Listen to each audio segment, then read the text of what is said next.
Hello, everyone. Welcome to our latest webinar here at Humble Associates. Really excited to be here, and thank you to all our guests from around the world joining in and tuning in for today's webinar.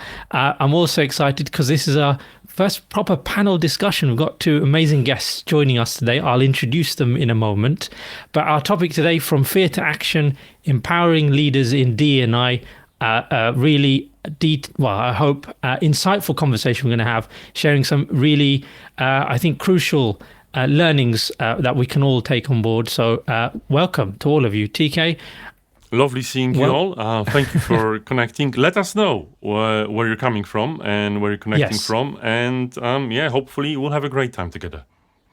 And to kick us off, I think we should first start with some introductions. So why don't we introduce, or let our guests introduce themselves. So Gary and Elaine run Project 23, a DE&I consultancy. So no one better, I think, to have with us in our conversation today, real experts in the field. So I'll let them introduce themselves, and then we'll carry on with the rest of our webinar today. Thank you, Arif. Real experts always scared me a bit, but I hope we do justice today and bring some real quality information. My name's Gary. I'm one of the co-founders of Project 23. We are a DE&I consultancy. So we do the usual stuff. We work with clients across numerous sectors, across numerous disciplines, whether it's education and awareness, whether it's leadership coaching, or whether it's out and out, straightforward up strategic advice. Elaine. Yeah, hi everyone. I'm really glad to be joining. Slightly anxious at the moment because there's a big circle with my head in it on the screen. And, I'd rather just get straight into the talking. But thanks, Gary, for the intro. I'm the other co-founder of Project 23 and Coaches of Colour as well. I'm hoping, Gary made a kind of flippant joke there about like the word experts, and I kind of think that every day is a learning day, right? I just want to frame it by kind of saying growth mentality in this space is the way to be, and I think that's how Gary and I tend to frame our position in this work as well. We don't know everything. Perhaps we know more than some, but you might know more than us too. So just want to get that out there to begin with. I'm really looking forward to it. Thank you. Lovely. Thank you so much. Thank you. We lovely to be here with you both, and excited to hear. Take part in this conversation with you. Before we get into the meat of the conversation, we always try to do some audience interaction. So for those of you familiar with our webinars, this won't be news to you, but for new joiners, we'd love to get your interaction with us. And just, if you could, in the comment section, just type a letter representing your day-to-day role. It might be a combination of all of the letters. So are you a L&D or HR professional? Type the letter A. If you're a leader, letter B. And if you're a agile practitioner, type in C. Or you could be neither, or you could be a combination of any of the above. So it's always nice for us to know who's joining us and what you're here for today. So thank you so much. Thank you. And if we can see a lot of lovely introductions, people from all around the world, as always. Welcome indeed. So I think Gary, Elaine, TK, I think the crucial starting point really is, as probably many of our viewers are familiar with, and I think we all are. I mean, we on our own podcast as well, TK, we've been covering some of this as well, around DE&I.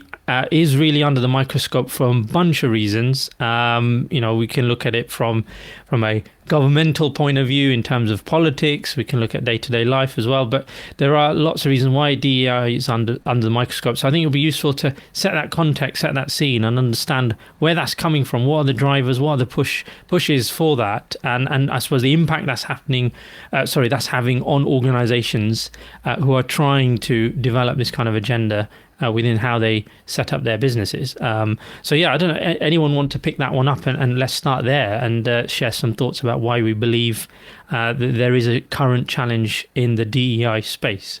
Do you know what? I'll start actually, but I do. I just only because the slide. So you've got why is DEI under the microscope, and you're kind of looking at a thing, right? But actually, I tend to think of it as this is an important thing that is happening now. This is a movement, an understanding, an awareness, an education piece, progression for whether it's in the workplace or societal or smaller or bigger than that, where there is an expectation or there is it's bigger than it was when it was under the microscope.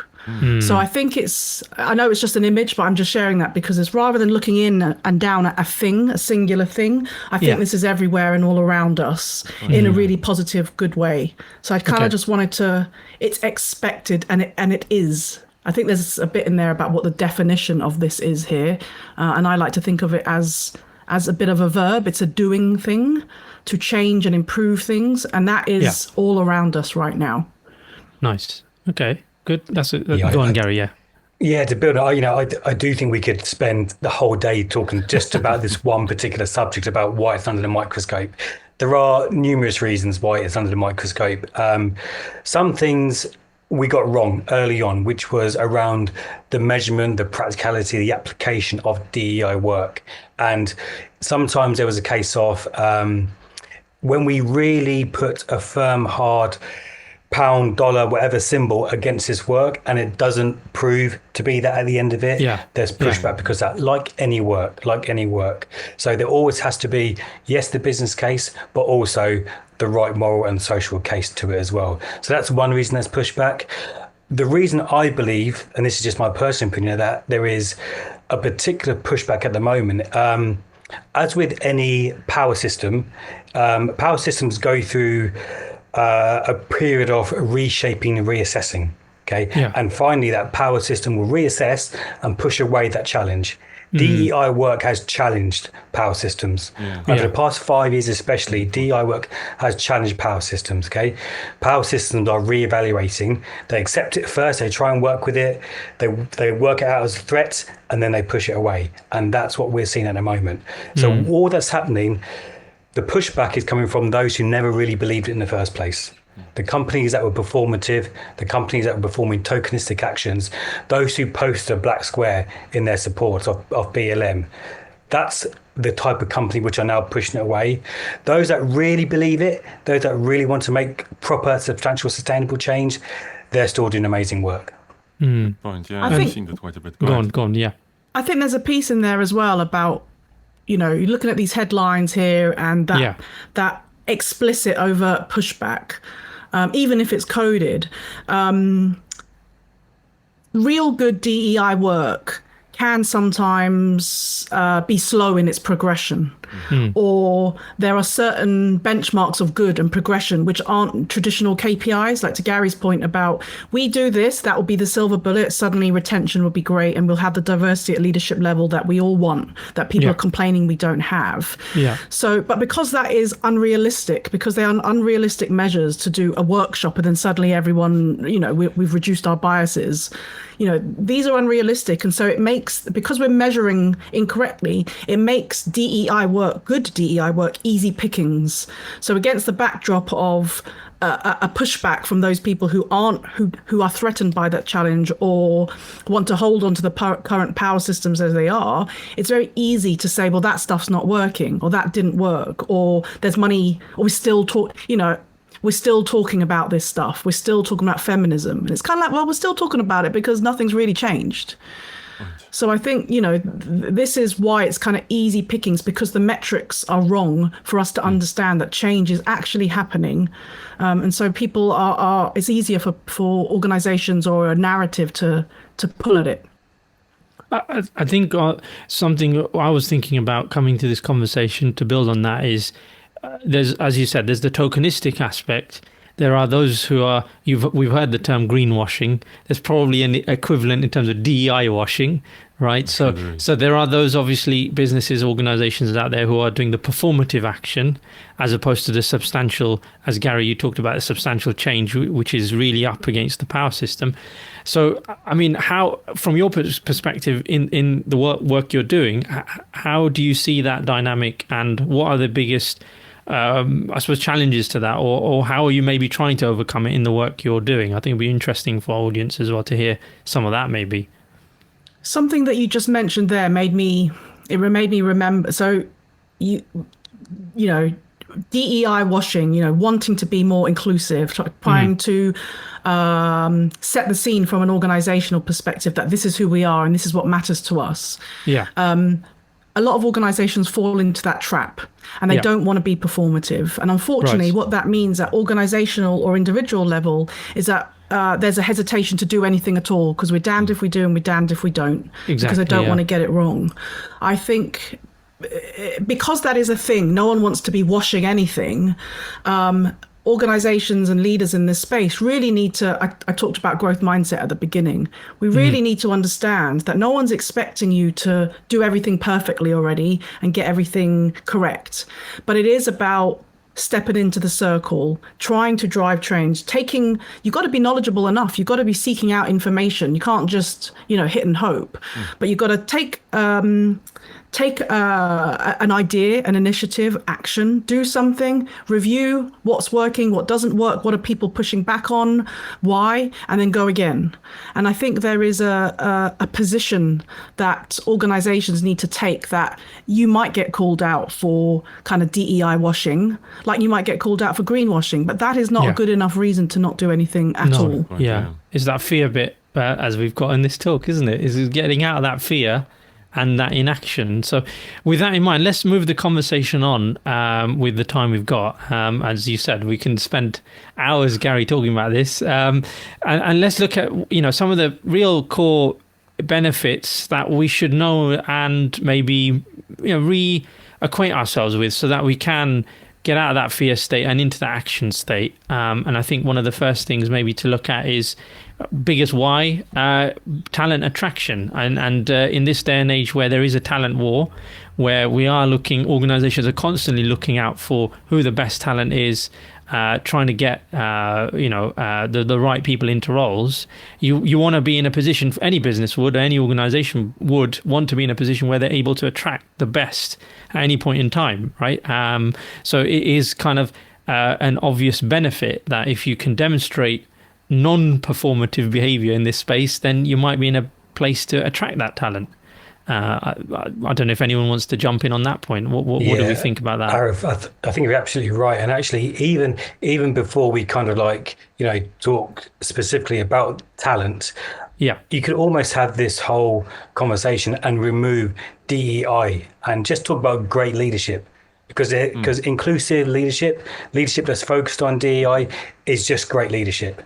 Yeah. And if there is a pushback, if DEI is under the microscope, then do it by stealth, drop it and just exhibit great leadership, okay? Because if we're talking about attracting the best talent, population pools are changing, the talent market is changing, the demands of the talent market is changing anyway. So it's not a case of, this is the right thing to do, we should do this, this is our moral compass dictating us here.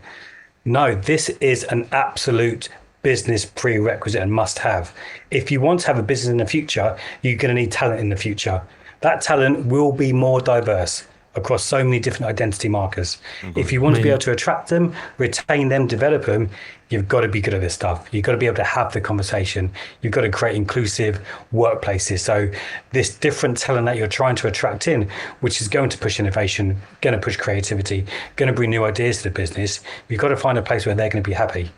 That's a really important point. I love how you brought the leadership angle. As our listeners or viewers may be aware, that's what our key focus is at Humble, is around that agile leadership. And we're quite strong believers in exactly what you said. If you really want to build high-performing organizations, high-performing teams, you need to lead in a position, in a stance that brings people together, allows people to collaborate in order to produce high quality outputs and deliverables, etc. Right? So it's critical that you want to build a diverse team because there's enough data out there that suggests that the more diverse the team is going to affect the company outcomes and outputs. So there's a direct link there. And as Gary said, it's a necessity, not only a link, but at this point, if you want to attract the right talent, if you want to get the results, it's no longer a nice to have, isn't it? Absolutely, exactly. Yeah. I think there's I think you gentlemen are being quite kind, actually, because I think this is management, right? This is leadership. This is people management, people leadership, and when I think about my times as a people manager, what took up my time was supporting people, helping them with their careers, helping them to firefight tasks in the function of the role, being there for them. So the kind of pastoral care kind of bit, but most definitely hiring, managing their performance, working out how best for them to thrive. Yes. And the thing is, there is where I said you were perhaps being too kind, is I think across the board, what we tend to see is there is there is uniformed agreement across the board when we mention the fact that there isn't enough investment in managers and people skills. Yes, and that true. often great practitioners, whether they're salespeople, product people, coaches, whatever, developers, they progress, they're great individual contributors, and then suddenly they're managers. And then it hits them in their face, really, that, oh my God, I've got all these responsibilities, but I'm just supposed to get on with it. But for me, it's kind of like the bottom line. If I'm an empath and an emotion person, but if I look at just the bottom line here, if we don't manage, retain, support the best talent, how are we going to get the best out of them? Why are they going to stay? Why aren't they going to go somewhere else? And I think that's the point. When Gary was speaking, that's the point I hear. This is just a must-have. Yeah, it's a bare minimum. The DEI bit is, that's the bit of like, open my mind so that I can manage more people than people who are like me, so I can understand what makes them tick and what might be a blocker or a supporter. Other than that, it's just management. Yeah. There is an interesting point.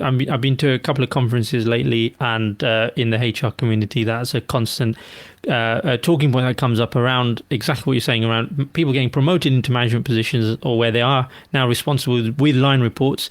But unfortunately, it's predominantly done on a skill basis, without any real assessment or view of, can that person, effectively manage people, which is a completely different dimension. And then the situation then develops into, well, we're not even going to bother investing in that person to give them that skill. They know what they're doing in terms of, their core role or function, and that's good enough. Well, absolutely. So that is there's a professional term for that, and we've talked about it, right? Accidental managers. Yeah. Oh, yeah. It's one of these things that, we really, I think, and as Elaine said, D&I is just calling it that. As you said yourself, it's just management. It's just good leadership, right? And making sure this happens. But this accidental management, it's something we've talked about on our podcast. Go and check it out. But the interesting thing is, absolutely, only now, I think, and moreover, the companies are starting to invest and see the fact that accidental managers are really holding them back. So, this needs to be a part of any leadership curriculum, because it's just great leadership.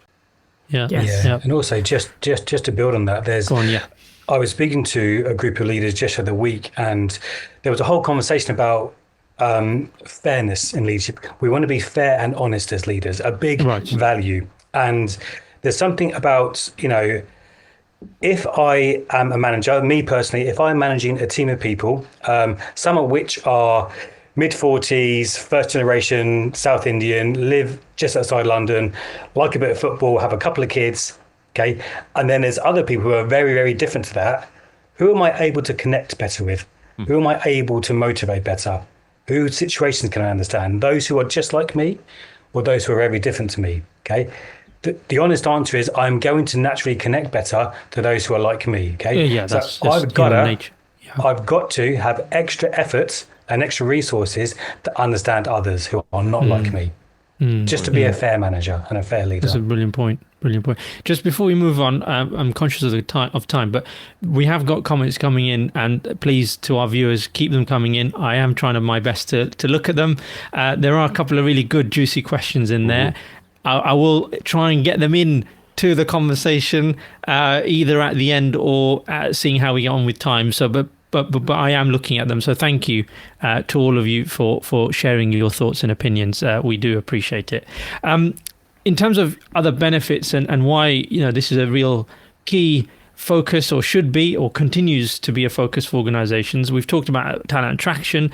I think there's another interesting point here around, it can, really boost an organization's ability to be innovative and creative. And as I was saying earlier, in a constantly evolving world where there are, new demands, new changes all the time in whichever market you're in or industry you're in. This is a really important dimension to think about in terms of your company's survival, organization survival, right? So I was, some of the stuff I was reading beforehand, there's plenty of data around there around the impact this has on market share and so on and so forth when there are higher diversity, when there's an increase in diversity in terms of the team makeup, especially at leadership level. But yeah, who wants to jump in on this one and kick off the conversation? I think it speaks for itself. I think that most people understand that this is one of the bonuses that you get if your teams are more diverse. There's definitely a talent piece, but in terms of what we output and what we're trying to achieve, from a leadership perspective, I think that is where the opportunity here is about understanding how difference in lived experience or different in workforce composition or focusing on inclusion can help us to achieve our existing organizational goals. Right. So if we are trying to diversify our revenue streams, if we're looking for new products and new ideas and a sandbox of new ideas, we need to be able to understand that we need to mix it up and experiment with that, and also make room at the table for different voices, right? For me, it's kind of obvious. It's obvious.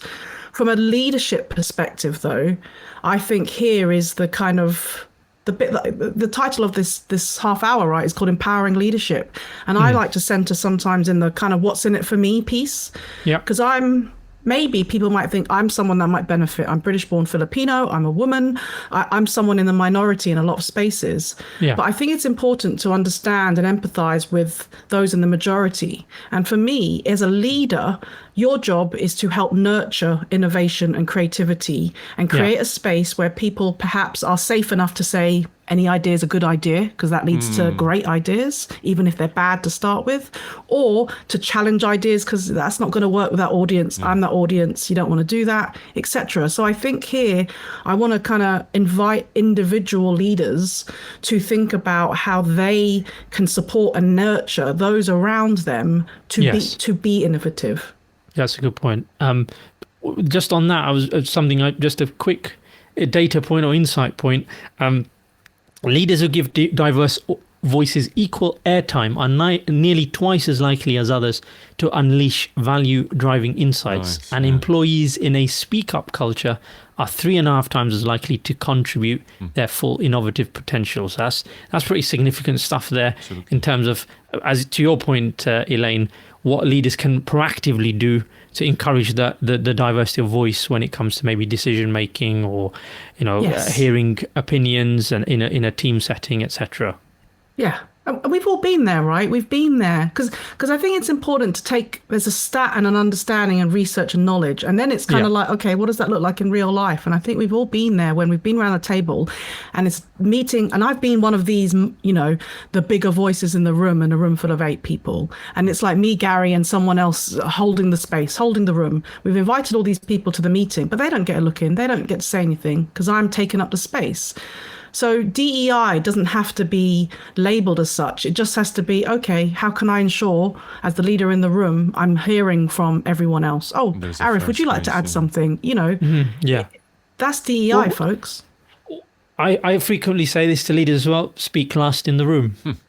Try it. It will work wonders. You don't have to be the first one to speak up. And in many respects, that can be a negative have a negative impact in a team setting. So try speaking last and see what happens. That's my approach.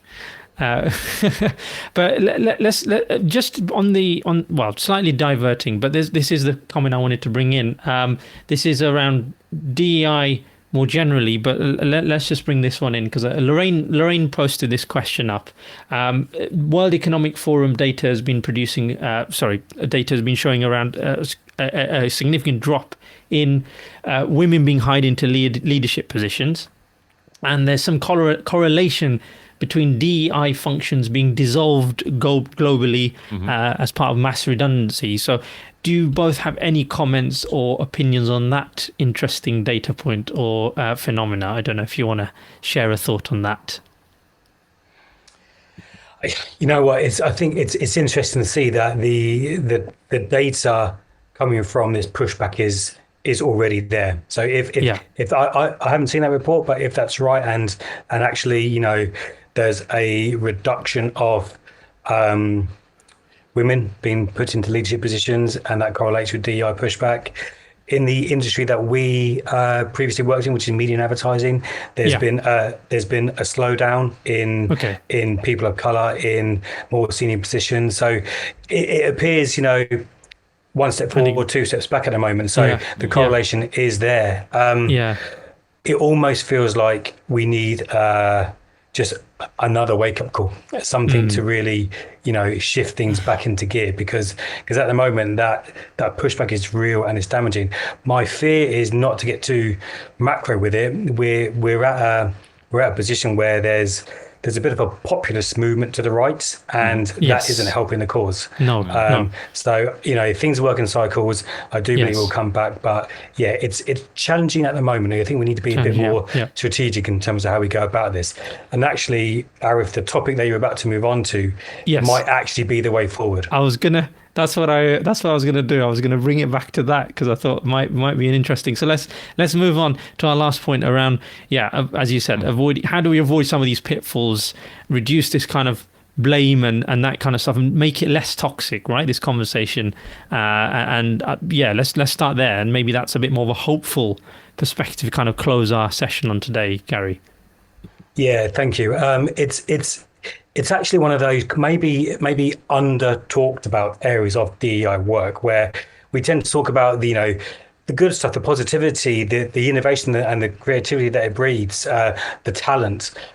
Actually, there's a whole other valid conversation about how if you don't do this work, if leaders aren't inclusive, if leaders aren't focused on this, you are at risk. You're at risk of tribunals, you're at risk of toxic cultures, you're at risk of having an organization where no one wants to work. Okay, there's downsides, and that downside affects your bottom line, obviously. So you might choose to position it in terms of like, we're going to get some amazing stuff from DEI. You might choose to position it, you know what, we're just going to avoid some of the real bad stuff that can happen. Can I just add to this as well? Yes. Because I don't know any employees, and it's not to say they don't exist, but I don't know any people who work somewhere and they want to litigate their organization. They want to have a shit experience with their organization. Excuse my language. This notion of reducing firefighting and avoiding that's about listening earlier. That's the action in there.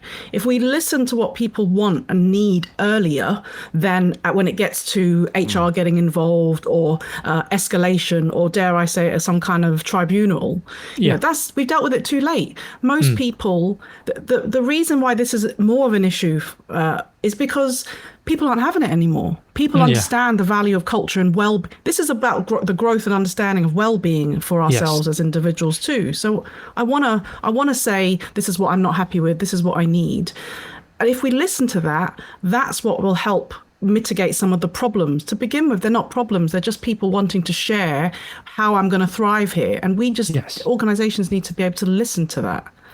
And I think this touches on a couple of things. Part of this is under what I think people now, especially HR world, call employee experience. There's a strong push, even greater post-pandemic, for employees to have a say and want to be actively part of designing a positive employee experience. That's one thing. I think the side of that is there is also an expectation amongst consumers, wider public, and employees in terms of wanting their organizations to speak up on topics of significance, whether that's real world events or politics, what's happening, or whatever it might be. They expect organizations to have a stance, and then that goes into that whole wider ESG piece as well. So the world of work has changed, I think, a lot, especially post-pandemic, with some of these things, and it chimes in exactly what you're saying, Elaine. There's demand is even greater on organizations now, that they need to be seen to be doing something. Otherwise, it goes back to talent attraction point of view, doesn't it?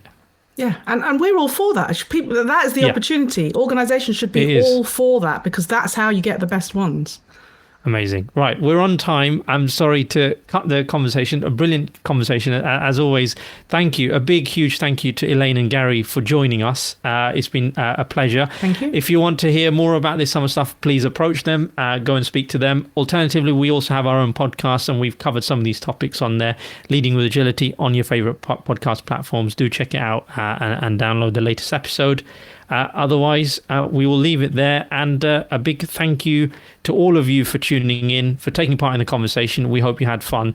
And I think there'll be another one in July. More details will be out very soon. So do keep your eyes peeled for that. Any closing words, anyone? Thank you for having us. Thank you. Yeah. Thank you for joining. And again, hope to see you soon. Bye-bye. Cheers, everyone. Bye-bye. See ya.